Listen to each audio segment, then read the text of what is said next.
Hey MGTOWs, this is Vention. Man, have I had a heck of a couple of days. We have had one stormy bastard.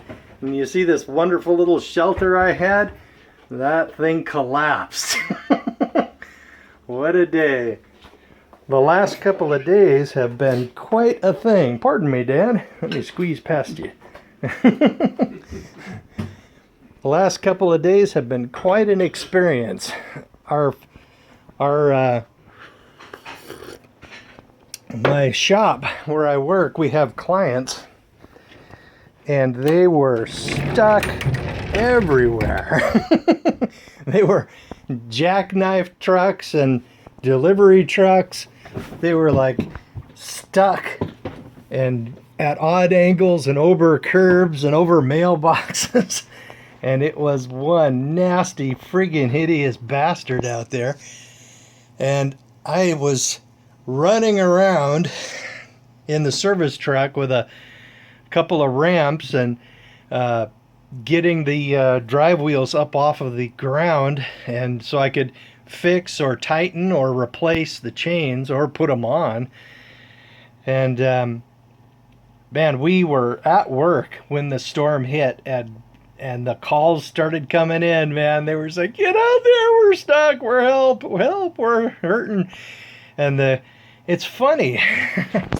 You know, police officers have a real tendency to be dour people, you know, and when we showed up, you know, to pull a truck off of a curb or out of where they were blocking traffic, and it's like they were totally different. It's like, hey, hi, how are you? And they're smiling, and it was like they were, you know, totally different people from when they stop you when you're having some kind of traffic violation. It's like, but man, totally different.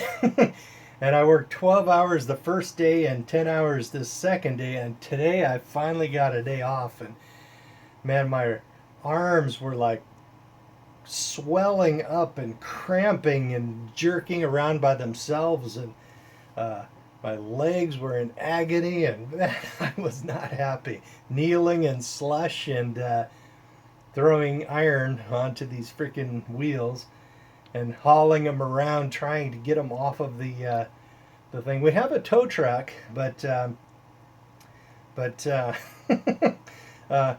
it was busy, needless to say. But there were times when we could hook up the chain and drag a truck around to the point where it would be somewhat able to move, and we could usually rescue it without calling a tow truck. And of course, the commercial outfits like Dick's Towing and all that, those people, fuck no way, they didn't have anybody for us. So man, it was one heck of a day. I woke up that first day after that 12-hour shift, and man, I was beat to friggin' crap. I felt like I was 90 trying to get up. But man, it was quite an experience. And I was looking at my Bitcoins and thinking, man, I could live about 9 years in Cambodia on this. Maybe I should go right now. So, let's see. Other than that, let's see. The Bitcoin price is doing real well. I don't think it's another bubble, though. It's sort of a gentle upswing. We're at 1,063 right now. It's a heck of a lot better than $230 like it was last year.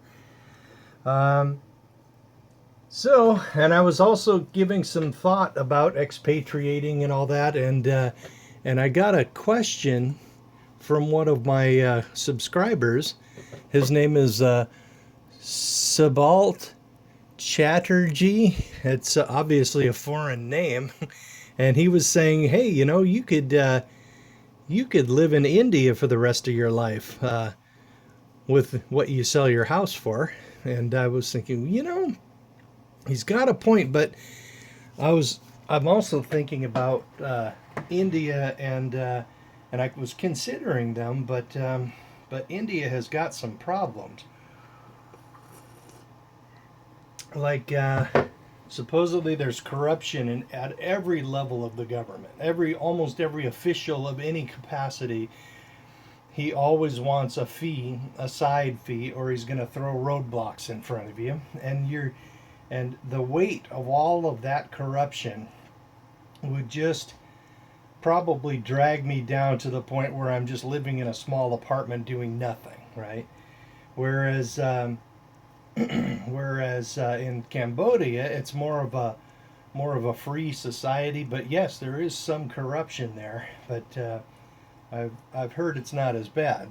And it's an interesting thing I was seeing about the the characteristics of a society when you can look at what their average IQ is, and of the citizenry, and then you can kind of spot some trends. Like, let's see, national IQ scorers. You've got let's see, places like South Korea and Japan and Iceland, and places in Switzerland, of course, Austria, places like that are at the top of the list. Those people, the violence in the society is very, very, very low. And but they're of course still gynocentric, and the gynocentrism is just ridiculous. The higher you go up in IQ, and the more the violence decreases, but it's almost as if there's so many more rules and regulations and clauses and legalese that you have to live by, and it's almost as if you're in a friggin' prison, even though you're a free sort of citizen, whatever. But you're so hemmed in by these regulations. But in other places, for example, some places in Latin America, and let's you can actually if you wanted to start a bar, for example, or open a bar, all you'd have to do is just rent a place and buy some beer, and you've got a bar, right? Whereas in places like Norway and the UK and of course the States, if you wanted to open a bar, man, have you got a freaking humongous tidal wave of paperwork and just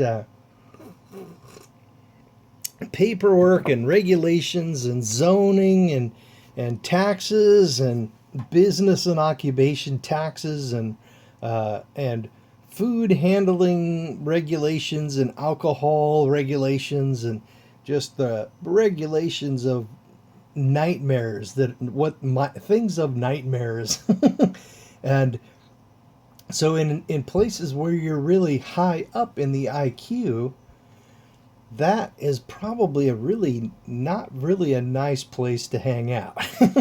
Like in Japan, their birth rate is so low, it's crazy low.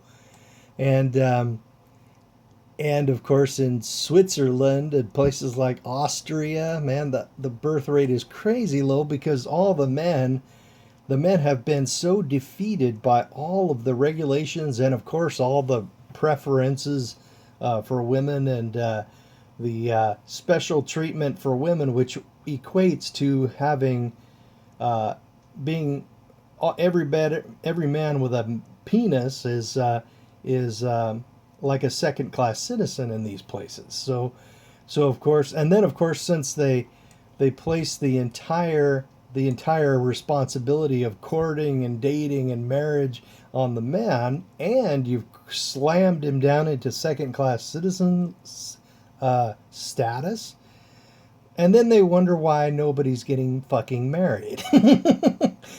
And especially in places like Japan and South Korea, those places are a nightmare for.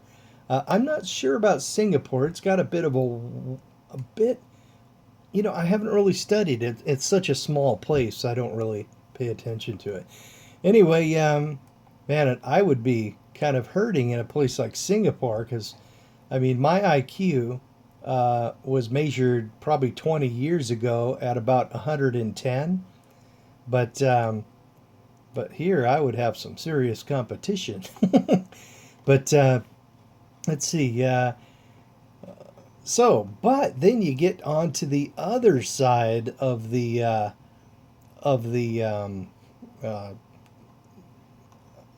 spectrum, and like the Congo and Nambia and Botswana and and Mozambique. The average IQ there is 64.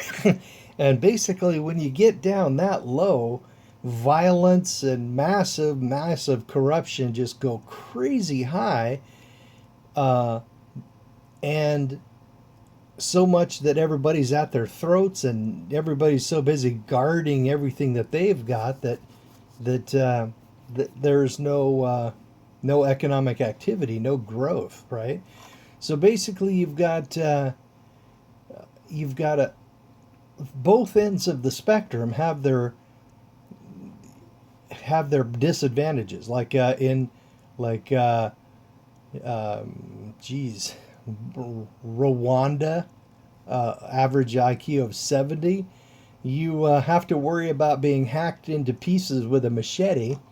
Whereas up on the upper end of the spectrum, like Japan, you you just have a living death of regulations and and government sponsored feminism and just everything that, I mean, if men are just like a complete second class citizen in these higher IQ places, Austria, and anyway, yeah, the UK, man, it's like a welfare state. Single mothers are the majority of mothers there, so I've heard.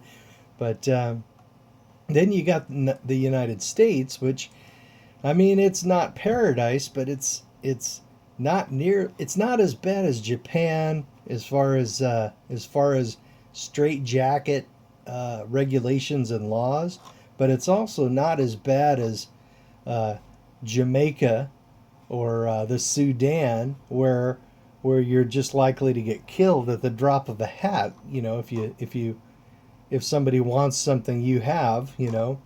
And of course, the women down there, they are seriously dependent on these guys that they marry, so they're less likely to just file for divorce because there's not much in the way of divorce courts or income to seize because much of their incomes are cash. You know, the cash society. Um, but anyway, this guy who was saying I should go to India, I think they were like what, 80 something. Let's see, where's India? Do do do do. Well, let's go back to the. Here we go. Let's see.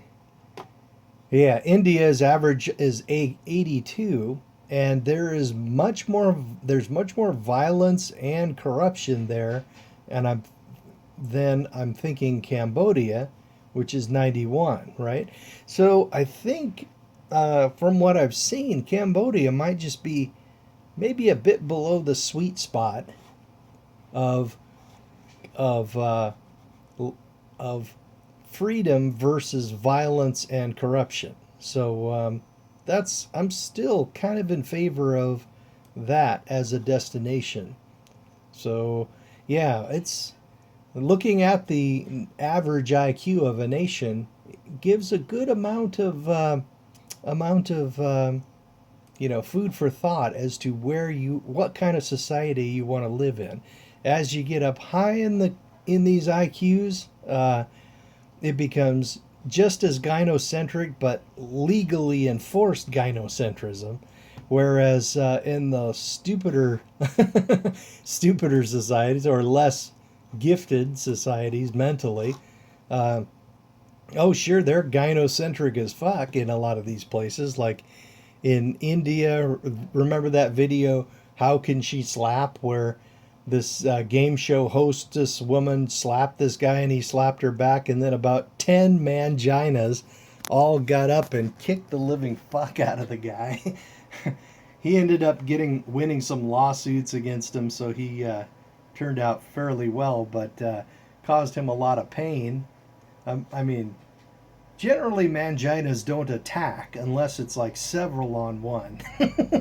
Now a white knight, they're a different breed. They'll attack if if you're not gynocentric enough, but they will attack one on one. But they're more dangerous. But manginas, they're dangerous if they're in large groups.